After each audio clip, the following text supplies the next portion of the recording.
to show up and hang out with us. We're looking forward to spending time with you and being in your home. This time we're allowing you to be in ours. We're doing this in the place of our Wednesday night Bible study. We usually have Wednesday night Bible study at 6:30, and tonight, shut in is what we're calling it. Quarantine. The quarantine. We decided to do our Facebook Live or streaming from our house, and Yeah. So Pretty excited about, us being in each other's home without ever being in each other's home.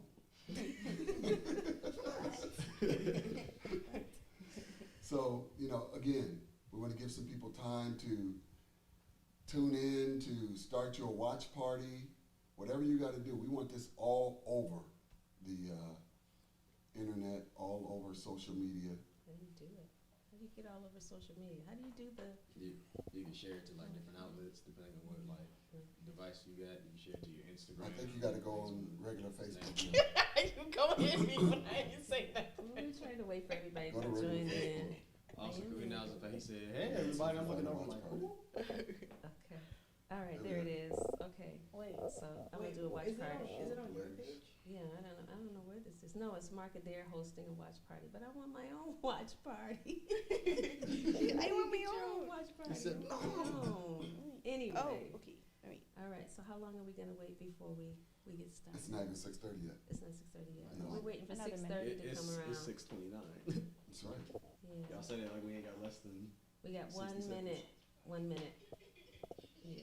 Oh, okay. I'm watching it. So do I go to World Outreach or just go to my You Facebook want to get the page? notes up? How does she do it? What? She goes to her, We go.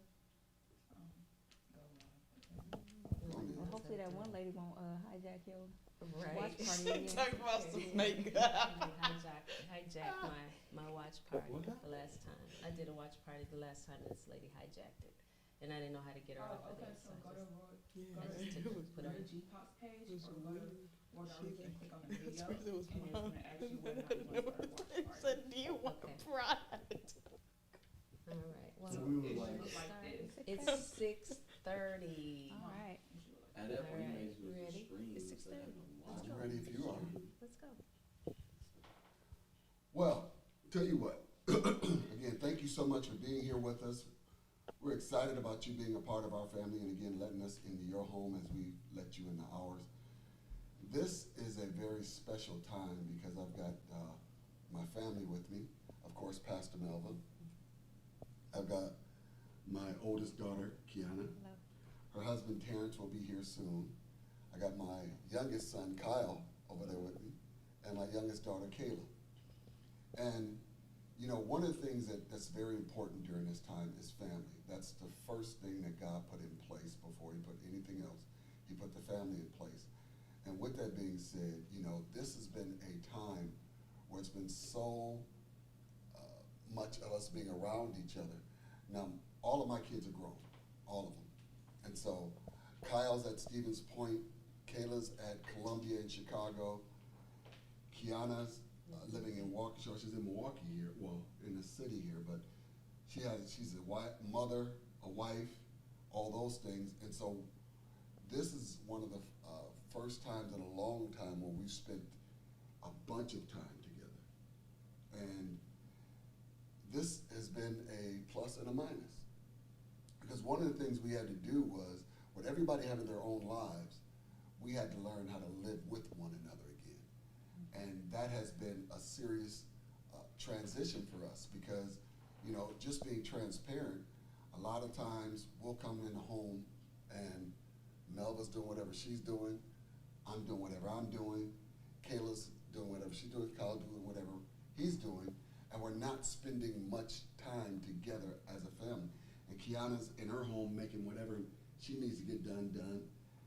And so now we're stuck to a certain extent in the house with one another, and we're having to learn how to be a family all over again Yeah. versus a bunch of individuals living in a house. Right. And so, Melba, what has been one of the biggest transitions for you during this time? Well, and I think that's it's a lot of things that you said triggered some conversation in my mind. But one of the biggest things is realizing how everybody had become so disjointed prior to the order for all of us to be in the house for 30 days. You know, we can find ourselves in these silos where, like Skip said, I'm doing my thing, he's doing his thing, and the kids are doing their thing. And unless you're intentional about bringing your family back together, you'll be in the same space, but you'll be very disjointed.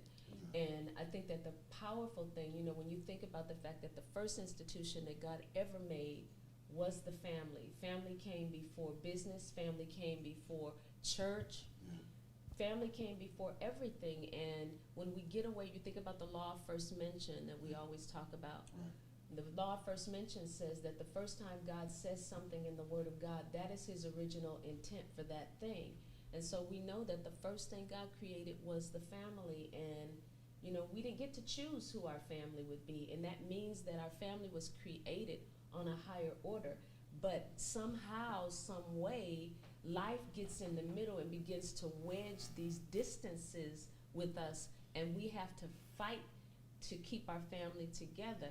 And you know, the kids will remember this, but when my grandmother, we called her Mama, when Mama was living, one of the things that Mama would do is she would cook food, and she would call one of us and say, I made something to eat. And what that meant was, I miss the family. I know you gonna be the one to make the phone call to tell everybody, Mama got some dressing. And so we would make the phone calls to one another and say, hey, Mama made something to eat. And we would all end up at Mama's house because Mama wanted all of us to come together. And that's what these times are about. It shouldn't find us fighting. It shouldn't find us at each other's throats, but it should find us looking for more ways to come together. And so that's kind of my intro to all of this. One of y'all want to say something? What was the question? Well, let me ask you this question, Candace. Now, you've been in Chicago, you know, you've been doing your thing, living your life. How has the transition been being back home and trying to stay or reconnect with us? It's been pretty difficult just because I'm so used to, one, waking up to music, going to bed to music. Throughout my day, it's nothing but music, music, music. Even when I would go home with my roommates, like somebody would be playing music and it was never quiet. But to come home to a house that's always quiet. Silence. No, like really. It's kind of eerie to me because I was always in my element. And I kind of sometimes feel out of place in trying to, I feel like I'm in a sense trying to find myself again because I'm like, dang, like, ain't no music in the house. Like, and I can't blast it because then Mom gonna be, turn it off. Or you gonna be, you know what I mean? So there's that. And also, I'm used to writing my name on the food that I buy. So in this house, it's different because my dad's like, I pay for everything, so you don't have anything in this house. What's mine is yours, and what's yours is mine. Mm-hmm. Yeah. So. How about you, Kyle? How has the transition been for you? For me, the transition has been fairly easy. Like, it's nice coming from, so my house back in Stevens Point, we call it Poverty House. And like, when you're there, You understand why. if you were to see it, you understand why it's called Poverty House. But like, whenever I'm there, we always have like music going. Similar to her situation, like we always have music going. We always have people coming in and out of the house. Like, we're usually just in there chilling. But like, to have it to where now that I'm home and like I can be in my room and like I won't hear nothing for hours. Yeah. Like, rather than it being out of my element, now it's like peace. And like it's kind of nice. But I think for me, like the hardest part about being back home is having to deal with classes and like now having to transition all of my like video courses from in-person stuff and like learning things about film and everything, taking all that and now trying to figure out how to do it in the house. Yeah. Like I had a whole project I was doing with for one of my finals for one of my video production courses, and I have to redo the entire concept of it now because I'm stuck in the house. Yeah. But How about you, Kiana? How's your transition been? Well, me personally, I'm a stay-at-home mother, and I have 2 toddlers. So, and I'm an introvert, so I'm okay. I can chill. So I'm okay. It's been nice because you're forced to do things intentionally versus just haphazardly. For example, my husband travels all the time, and What does your husband do? he's a coach for UW Milwaukee men's basketball, assistant coach.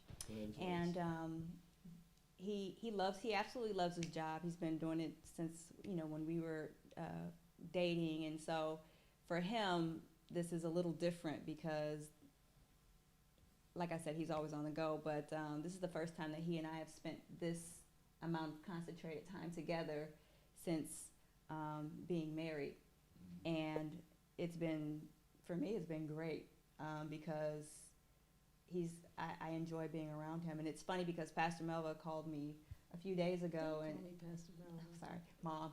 So my mother called me a few days ago and told me that the governor had issued that individuals need to stay in their homes for another 30 days. And right away, and I felt like you right away, I was just like, well, it's a good thing I like Terrence, because, I like my husband. I love him, no doubt. But this is where like comes into play. It's kind of like, I really do like you, and I enjoy being around him. I enjoy his company. He's funny to me, and so I'm seeing a little bit more that's funny, and things that I thought were funny really aren't funny. I just, but so overall, I'm enjoying it. I'm training. I'm in the process of training a toddler potty training. So my hope, prayer, and belief is that by the end of the whole quarantine, he'll be potty trained, and and it's wonderful to see my boys being able to spend more concentrated time with their dad because he's always on the go. He works late. Plus, we live far from UW Milwaukee, so it's been nice. It's been very nice. So how do you, when you think about, you said that you like your husband. It's a good thing that you like him. But what happens, when we're all coming together and all of us have our individual personalities and we have our, like my house is really important to me. And the condition of my house is really important to me. Like, I want you to be able to eat off the floors in my house. That's how clean I want my house to be. Well, I realize that not everybody is that way. And so what happens when you find yourself in this space where you have your differing personalities, you have your differing ways of keeping the house, because like Pastor Skip said, we're all adults now.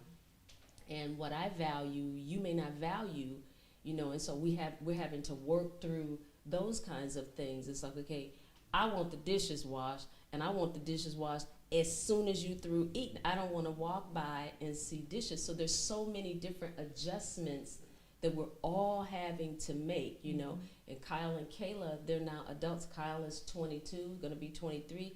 Kayla's going to be 20 next week, or a week after next. And, so they're adults, but they're back in their parents' home, and we have our standards, we have our, they went away and changed. We didn't change, we're still the same people. And so all of us learning to walk with one another in this space that we're in now, where we're being made to deal with one another. It's going to require a great deal of patience. It's going to require a lot of conversation, because you can't get irritated quickly at one another. You have to take a deep breath and say, okay, let me deal with this, because when she left, I could tell her what to do. Now that she's back, she's had her own apartment in Chicago. She's been kind of buying her own groceries, paying her own bills, and now she's back in Mom's house. Where is the line and all of that drawn? So I would love for you all to talk about that transition, if you. There's no question, but it's just something to say. Do you want to say anything about it? You don't have to. I don't think there's really anything to say. I'll comment from when I came back. Oh, all right, do your thing. So it is definitely an adjustment because, and I think for you all, because you haven't necessarily been home long enough to really feel it, but you'll feel it. Trust and believe that. But but like you said, it's the fact that when I left, I changed because I was able to develop my own system of cleanliness, and I had my own pattern. I had developed my own lifestyle. And so for me to be back in my parents' house, which I left from and changed from that, it was kind of an adjustment, but there was still a level of respect because it's like, okay, I know what I'm getting myself into. I know what I'm going back to. I know that they're going to expect this of me. I know that they're going to, so it was more or less me being mature enough to say, okay, this is my parents' house. Okay, I leave my dishes in the sink, maybe an hour or two after I eat. Maybe not right away like mom does, but now I'm back in mom's house, so I have to, pick it back up. You know what I mean? So I have to adjust, and the conversation is very important because, I just imagine being stuck in a bubble with someone for an amount of time. That's how you feel, but you have your own pockets and whatnot. But you're forced to have a conversation, to express things that you probably normally wouldn't do because you're in Chicago or you're in Stevens Point and, well, I really don't want to talk about this right now. Mom, I have to hurry up and go or whatnot. But now it's like, okay, now you're here. Yeah. What are you going to do about it? So, in the end, it helps you to mature. It helps you to grow. So, That's good. Yeah, it's good to have your own pockets. Your ability to go away and do you in your space, but what happens sometimes is you'll get into your space and you'll forget the unit and you'll stay an individual. And recently I had to have a family meeting with them and say, hey, listen, I understand all of you have your own things. We're all doing our own things. We have our own personality. I get that. But don't ever forget we're a family. And we have to be intentional about spending time with one another, talking to one another. Because, for the first 2-3 days they came home, everybody was just scattered. We were like a wide open hand. And I'm like, okay, now it's time to stop being that. We got to be a fist. We got to be a fist at least a moment a day where we come together, we talk, we check on one another. Because we don't know, you could be in your room with all of us and you could be going through something and we'd never know. You could be going down the road of depression and we don't know because you're in your own room and you're doing your own thing.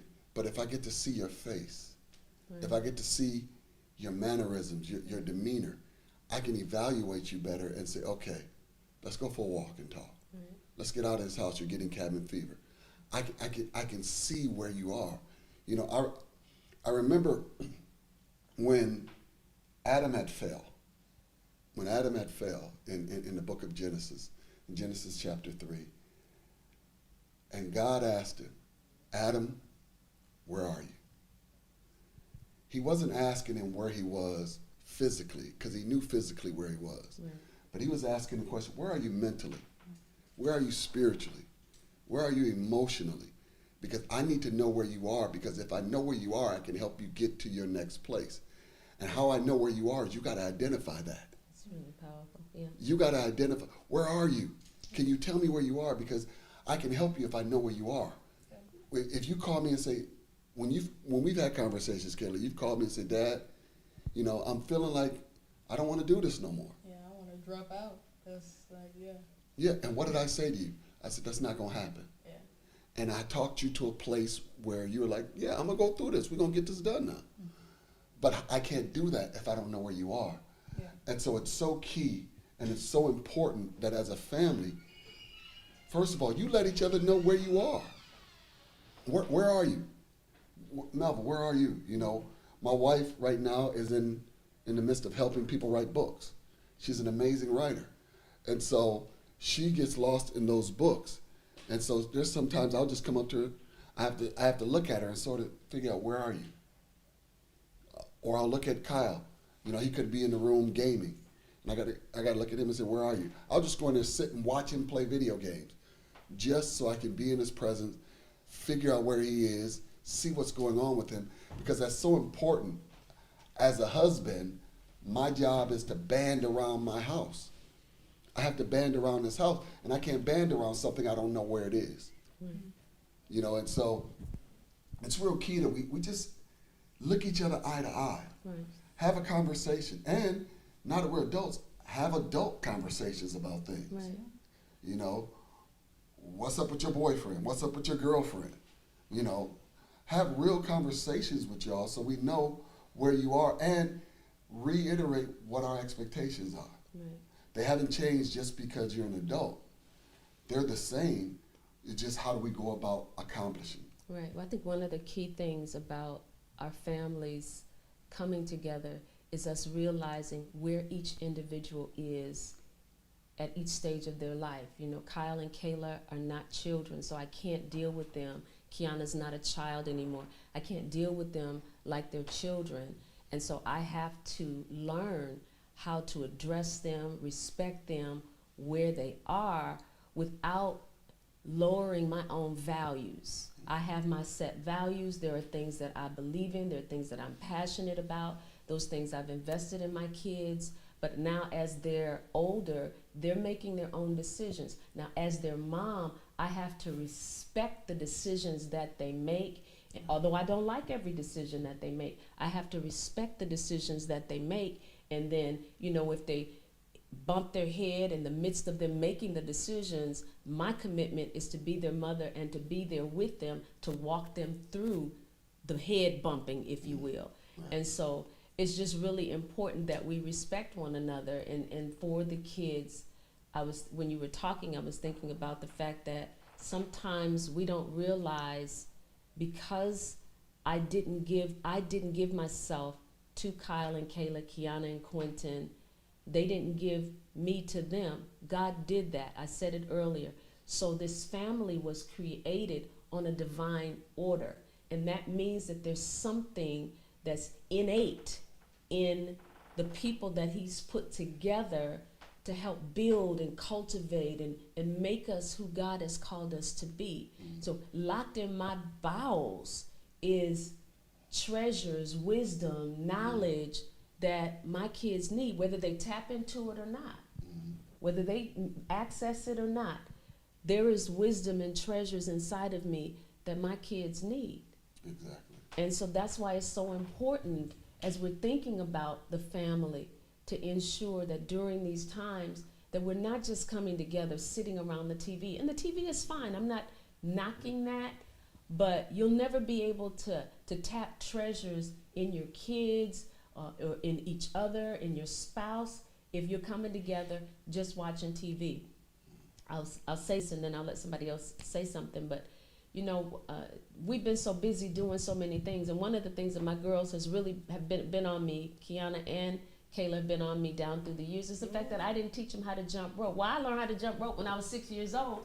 Double Dutch, Double Dutch. specifically. Yeah, exactly. I didn't teach them how to jump rope, and I didn't teach them how to French braid. Well, I had to learn at the age of 6 on the street, you know, so then nobody I wasn't stopped. allowed out there. Then nobody stopped the world What it is. to teach me how to jump rope or how to French braid. And so this was something that Kayla had been, please teach me how to braid. And so 2 days ago, we took some time, we came away from the television, and I taught her how to French braid. And she French braided Destiny's hair and did a beautiful job. Good job. That's the beauty, you know, something that's simple. That's the power of time together, making each other a priority as a family. But it happened when you slowed down. When we slowed down, we were forced to slow down. And I think that's the God thing in all of this. It's forcing us to slow our lives down and begin to act like family again and do things that family do, because we're so busy doing our own lives that we've stopped becoming a part of each other's lives. Mm-hmm. You know, and that to me, you know, some people are looking at this is the devil. You can't do this, you can't do that. But what you can do is get your core right. Yeah. What you can do is get the most important thing in your life right. And that's been the missing element in the church, in the inner cities, in the suburbs. It's just been the missing element because we've been too busy trying to grind and hustle than to build relationship and family. And some of us are going to look back and say, I had an amazing hustle, but I lost my family. Yeah. And the And Bible that talks sucks. about what good is it to gain the whole world Right. and lose your soul. But for me, what good is it to gain millions and billions of dollars or whatever, fame and notoriety, and lose your family? And so our job, first of all, as parents, is to pass on whatever we have to y'all. But your job as our children is to come and get it. We can cook all day, but unless you come to the table and eat, that's not our fault. That's not our fault. But you have to be able to look at us and say, I want what you have. I need what you have. I can pass it down. Yeah, I think that. So I can pass these behaviors down. I don't want, when my grandmother passed in 2015, the biggest fear, if you will, that I carried was now the matriarch of our family is in heaven. What is going to happen to our family? Yeah. She was the glue that kept us together. And so we started, my conversation, we were looking for a house at the time, and I was like, I got to find a house so I can keep the family together.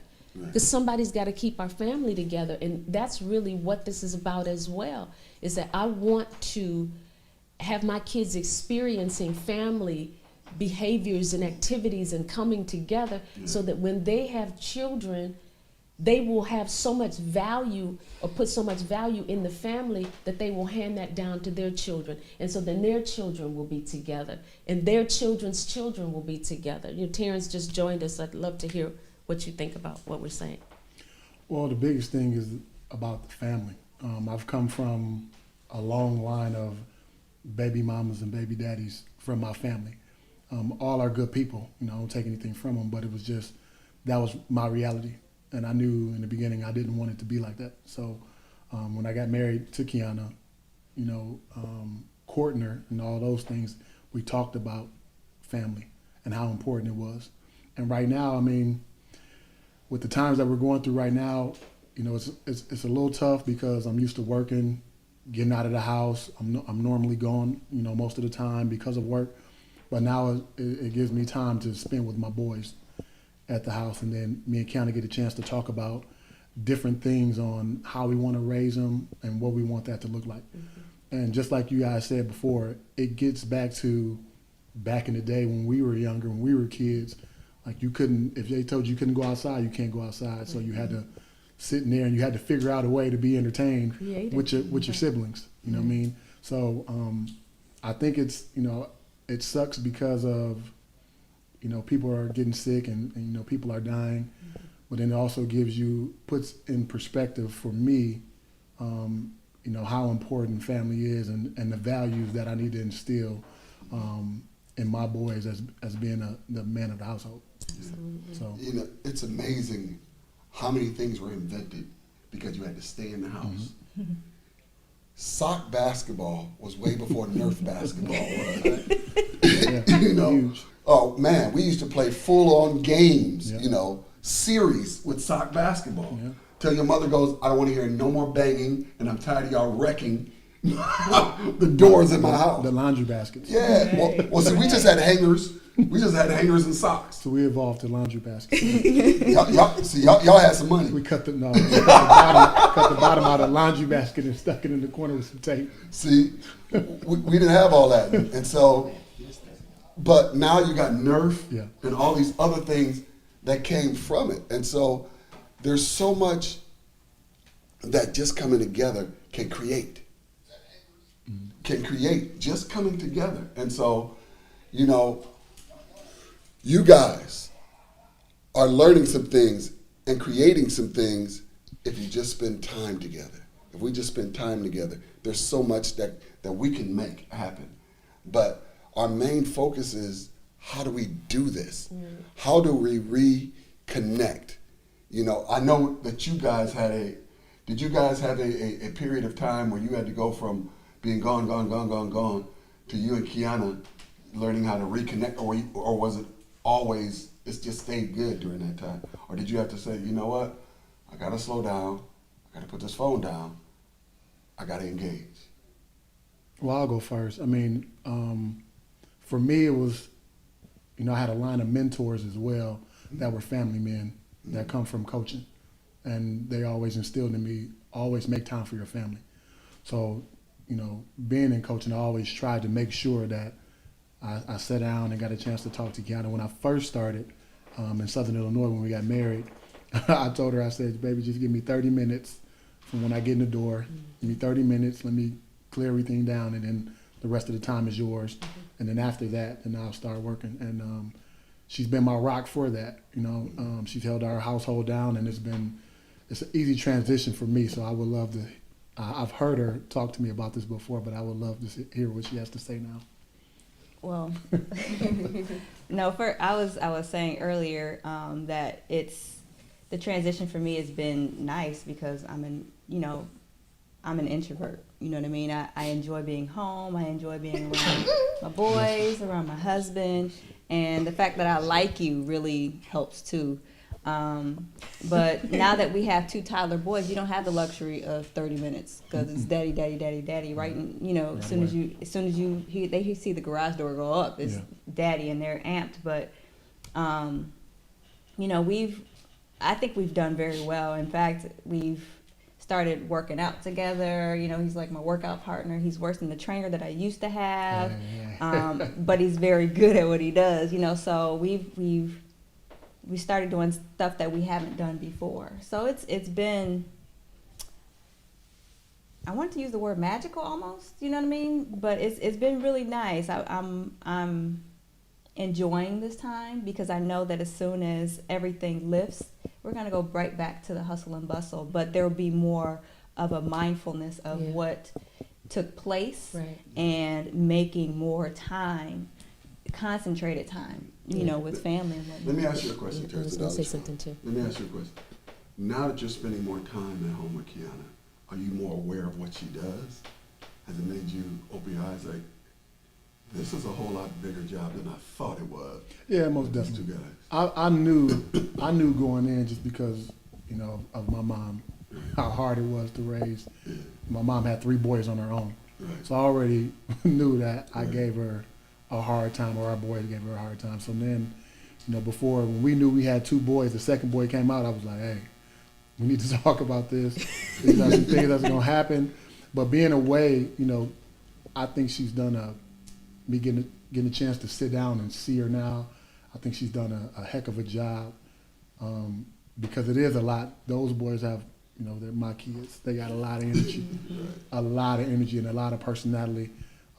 Even coming from you guys' side of the family, you guys got a lot of energy and personality as well. Oh, so But now she we been- get blamed. Yeah. Both sides. But it's been great. So to just help her to instill like the manners, potty training, you know, discipline when needed, to help be there and give that voice. So now, when things do lift and I have to go back to work and shaking and moving, like they know and they understand this means that. So.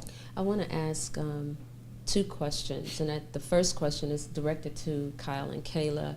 It's now we're in the coronavirus. You know, you both have significant others, and you know, how are you managing that? And you know, Kayla left to go somewhere the other day, and I sent her a text message. You know, like the governor said, you ain't supposed to be out. Get back in his house. You know, it's so how are you all managing your relationships? Because I think that there are people out there that are in relationships, and some of them are heeding the warning and some of them are not heeding the warning. And how do you all feel about that? That's my first question. And then the second question I have would be more directed toward people who have spouses and they don't like them, and they got to be in the house with them. They don't love them, and they got to be in the house with them. And so when we're done talking to Kyle and Kayla, I want to be able to address that a little bit too. So, Ladies first. Because you said another question, I got distracted by that. So could how are you repeat? navigating your relationship right now with this edict, if you will, that we got from the governor? Okay. So I was already in a long distance relationship. My significant other lives here in Milwaukee. I lived in Chicago. So we were long distance, going on like 8 months.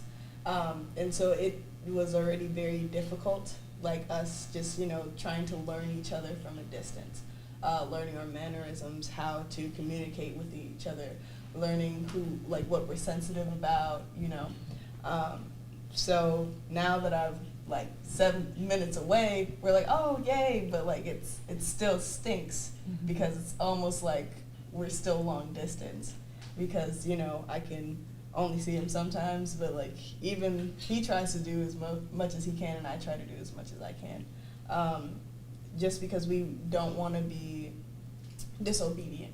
Because they said you can't be out during these times. We still want to follow through with what the guidelines are. We want to be able to see each other, but at the same time we want to be safe. So like if he picks me up from work, drops me off at work, even that small amount of time is awesome. Okay. I know for me, with my relationship, when we had first gotten together, we had gotten together technically face to face. Like I'd started to court, and I started to like get to know her in a face to face setting because we both had our classes together, and so like I could talk to her right away, and I always had that like, hey, how's your day going? Hey, what you up to? And so we got to like grow and bond from that, and then we went on Christmas break, and that was a whole month apart, and like we didn't get together until during Christmas break. So when we first like really started dating, we already had that kind of a long distance trial run, I guess. But I've been in plenty of long distance relationships before, and like now I know how they work. It's really interesting because now with this relationship, after Christmas break, we went back and like we actually got to like spend like face to face time together. We actually got to like hang out almost like every week and like get to like go see each other because like we're both super duper busy. So like I have my own life, she has her own life, but like we still like try to make time to like hang out together. Mm-hmm. And like if she's going through something, I can quickly just put on my stuff, go down the street, go see what's going on with her, and then like if I'm going through something, she's like quick to like hop over and just check on me. But like now that we have this whole like long distance thing and this like this edict of you have to be over here, you have to be over here. She lives up in Stevens Point, and I'm still here in Milwaukee. So now I'm like Kayla, I don't have the luxury of like getting to be like, hey, let's like sing and let's actually go hang out. It's like all my connection with her is over the phone, and so like I'm trying to my best to make it what's the word I'm looking for? Try to make it a priority to like hit her up in the mornings, hit her before I go to bed. Hey, how's your day going? Hey, like how are you feeling today? What's going on with this, that, whatever? Remembering details from our conversation so I can bring them up later, so show her that I care and things like that. Because you kind of, when things go bad, you don't have the luxury of being like, here, give me a hug. You don't have the luxury of So. Yeah, shouldn't be no hugging no way no right now. That is so sweet. Hey, Yeah. the rule is 6 feet, 6 feet. but after this is done, it's still 3 feet. Right. We're working it now. But anyway, but then let's talk about, thank you for sharing that, but let's talk about relationships where people, because we know that there are people that are out there, you may be rolling your eyes as we're talking because you're in a relationship with someone, you're married to someone that you do not like them, and you're even questioning whether or not you love them because there's been some hurt, there's been some challenges or something like that, and you got to be in the house together. What better time than now to begin working on the damages that have been done in the relationship. A lot of people are not communicating. A lot of people, they're refusing to talk to one another. They're quiet, they're slamming doors, and all kind of drama is going on in the household. If you're a believer, Romans 5:5 says that God's love has been shed abroad in your heart by the Holy Spirit. So that means that you have the ability to love, but loving somebody, it's not an emotion, it's a decision that you make when you're in love with somebody or when you love somebody, and you have to make the decision to forgive. You have to make the decision to have a conversation, even difficult conversations, because we don't like to have hard conversations. But they're critical to the success of the relationship. And so if you are in a relationship with someone and you got to be stuck in the house with them and you don't want to be with them, I want to encourage you to do it God's way, to remember what he said. Yes, there's things, ugly things that happen in relationships, and then there's good relationships. Bad things happen to good relationships. But in spite of all of it, God has given us the tools to be able to love one another and to overcome the situations. And so just know that, and if you need to seek counsel, seek counsel. Look for somebody to walk you through it, to give you another way of thinking about it so that you can have the victory that you need, or the success that you need to have in your relationships. I don't know how much time we have, but one of the other, we still gotta have good. One of the questions that I wanted to ask, and that's everybody, is where is God in all of this? You know, we have different people who believe that God had something to do with the virus. That's not my personal belief. I believe that he's taking advantage of it, of the situation, but I do not believe that God is the one that brought the virus. But where is God in this? And to my family, you know, if we can honestly share, where were you before the virus hit? What was your relationship like with God and maybe the church or something like that? We'll start with Kyle and Kayla. We'll start with Kyle and Kayla. I know for me, one of the big things that I experienced in my time being in college is, or in particular with my faith walk, one of the things that I try to make sure I do every day is pray. Like, I still pray before every meal. Like, it's something that I did growing up, and like something I try to keep with me even throughout my adult days. If I'm going through things or if I ever feel uncertain about anything, I try to pray about it. But it's interesting because of my schedule and like how busy I was with all of my classes, my extracurriculars, being part of a business, and like all kinds of different things.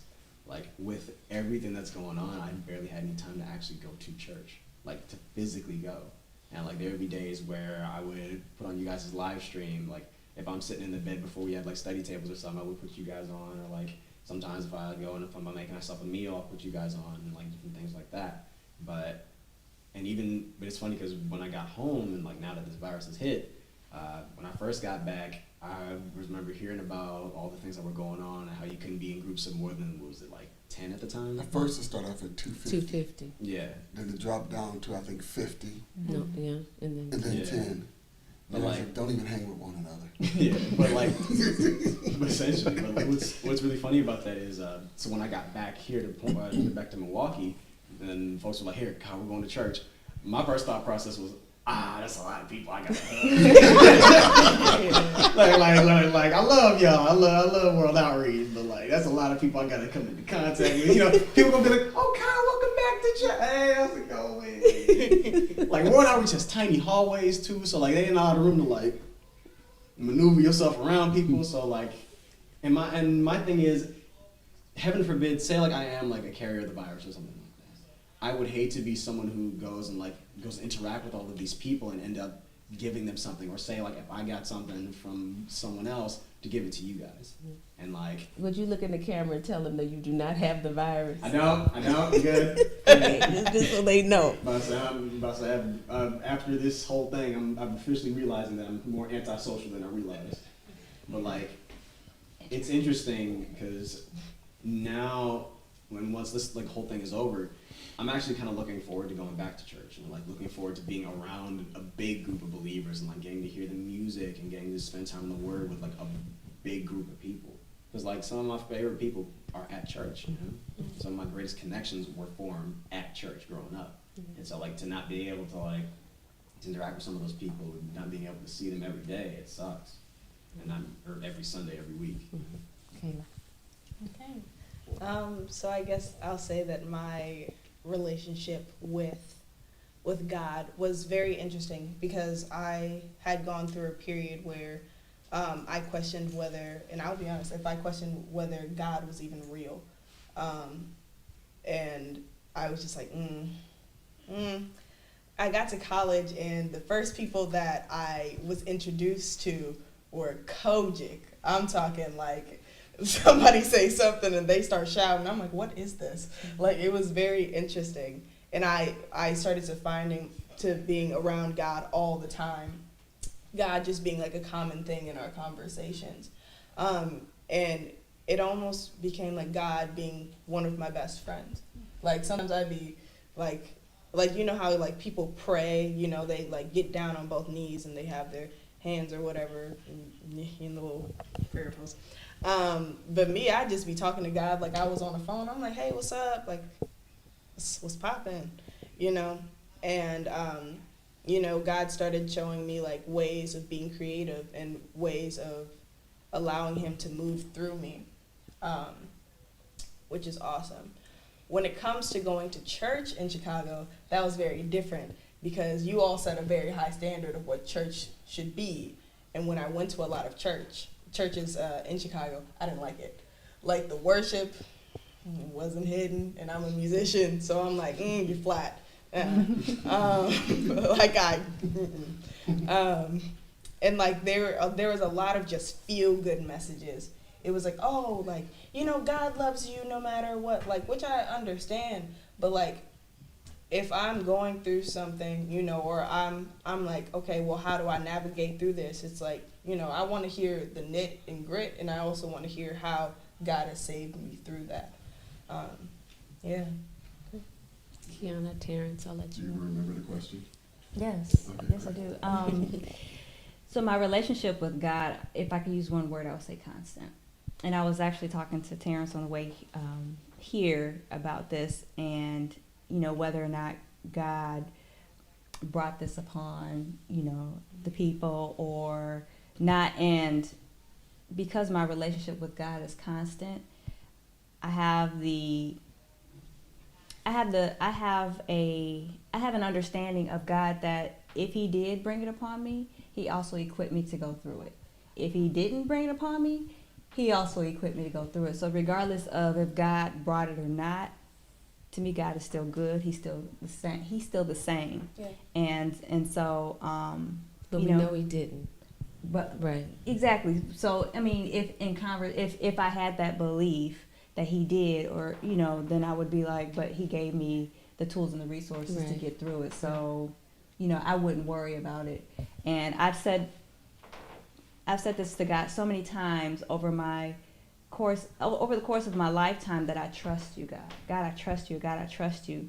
And that reigns true in every area of my life. That's good. You know, when I'm cooking and I'm thinking about just things that I'm going through, or you know, maybe I'm having difficulties, you know, with you know, raising my children or something of the nature, it always comes out of me, God, I trust you. And that's been consistent and He has been consistent my entire life. I've never felt abandoned. I've never felt like God wasn't there. I've always had this constant peace about God having my back. That's good. So my relationship with God is constant.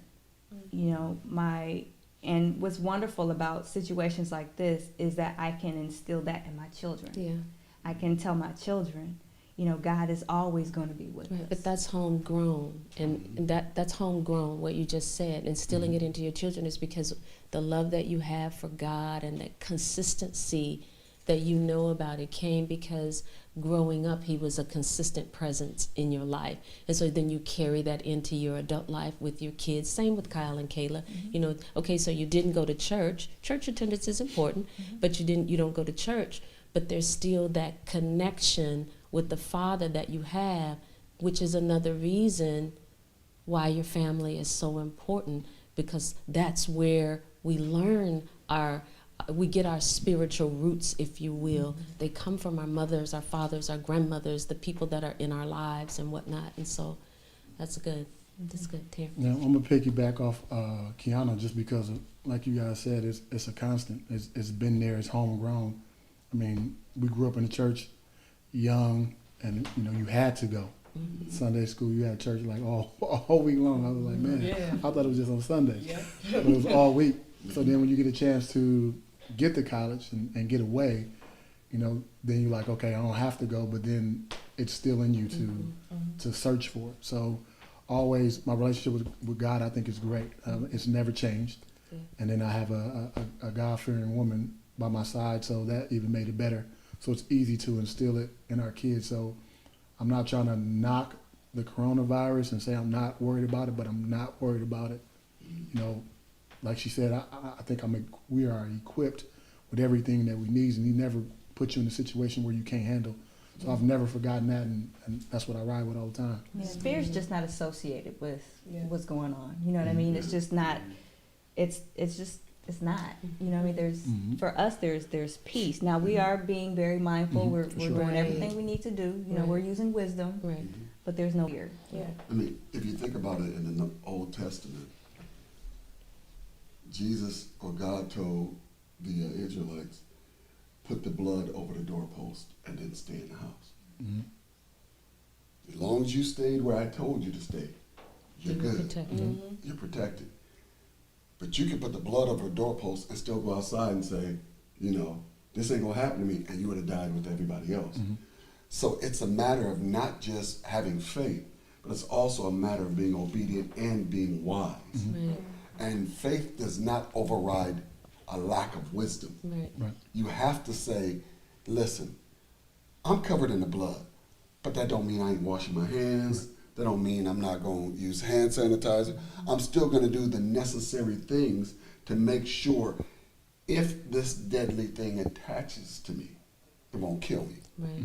And so, Because you're working a supernatural Natural. truth right, in a natural body. right, And the things that happen from a natural standpoint, when you're the goal is to get the reality that's in your spirit to affect your outer life. But if you go out, we talked about the snakes. You stick your hand in a snake pit. Jesus said that he would redeem us from the snakes and the serpents and all of that kind of stuff. Right. But if you put your hand in the pit with the snakes, you are going to get bit.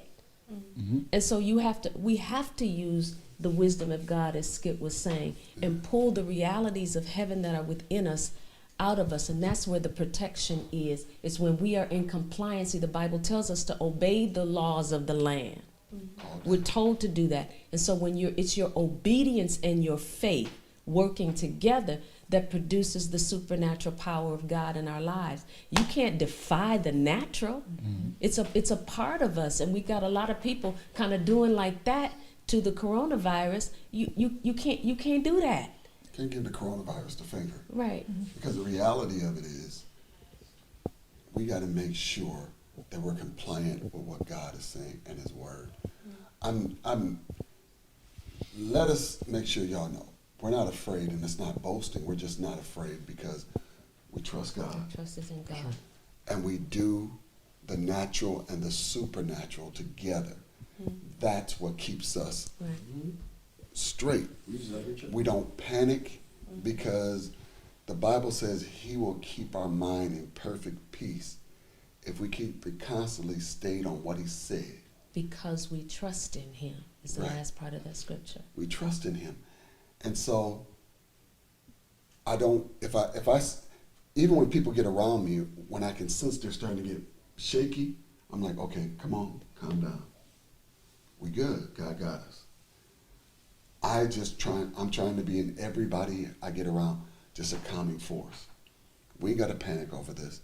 This ain't the first time something like this has ever hit our country.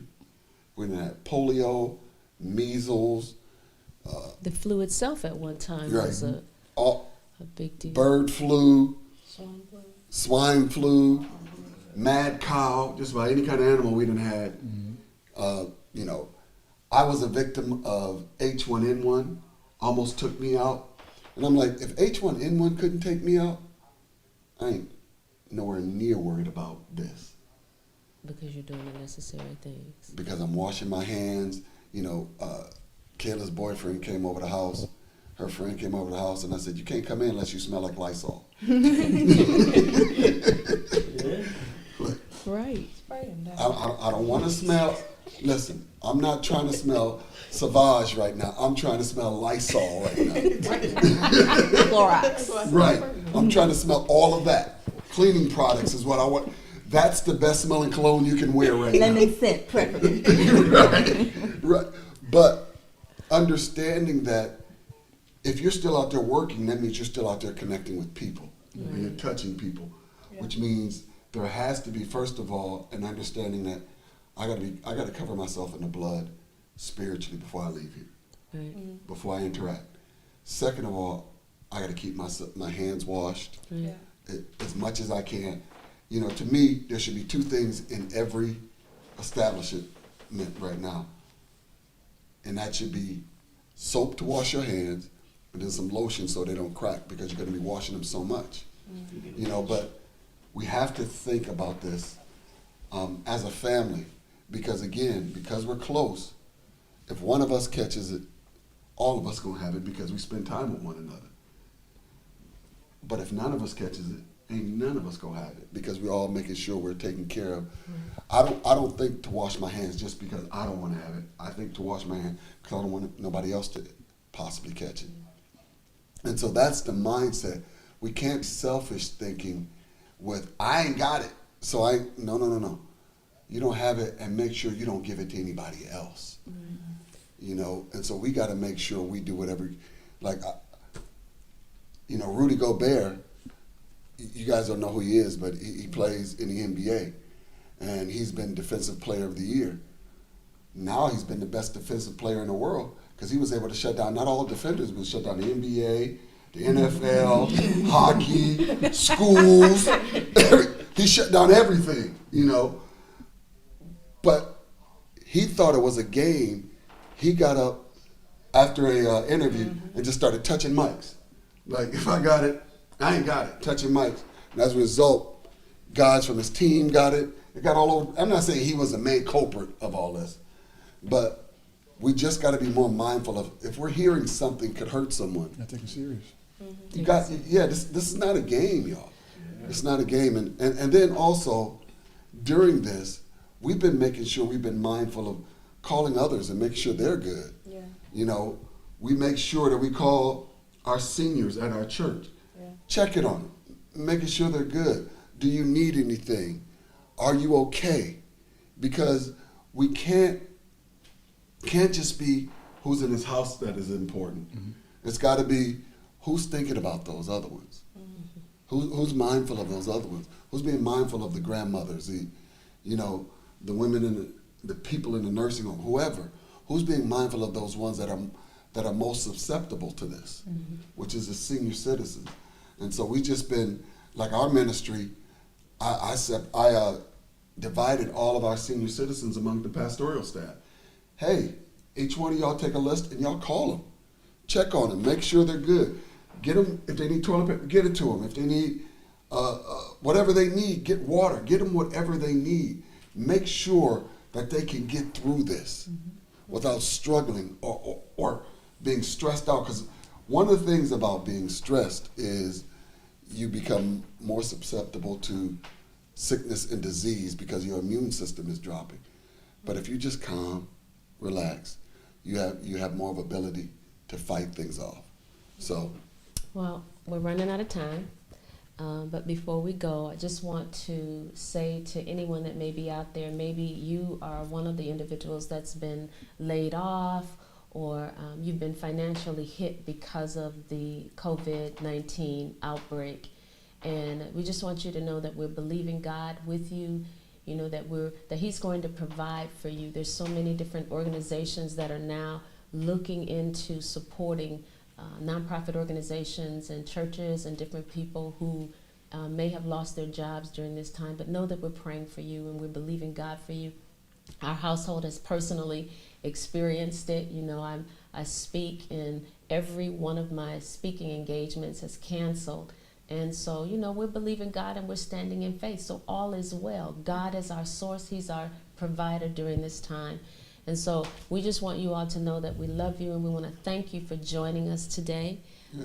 thanks for hanging with us, y'all. Yeah, thank you so much. And if you're looking to sow, is the sign to sow down there? Has that been down there at all?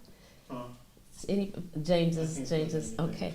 We want to encourage those of you that have been watching. This is our Wednesday night World Outreach Center. We're looking for you to sow into the ministry. You know, some people don't realize that the only way that we can help someone else is if someone helps us. And so we look to our members to continue to sow. You can sow at World Outreach. You can text 77977, and then when you do that, you want to type in World Outreach Give, or you can go to our website at worldoutreachbtc.org.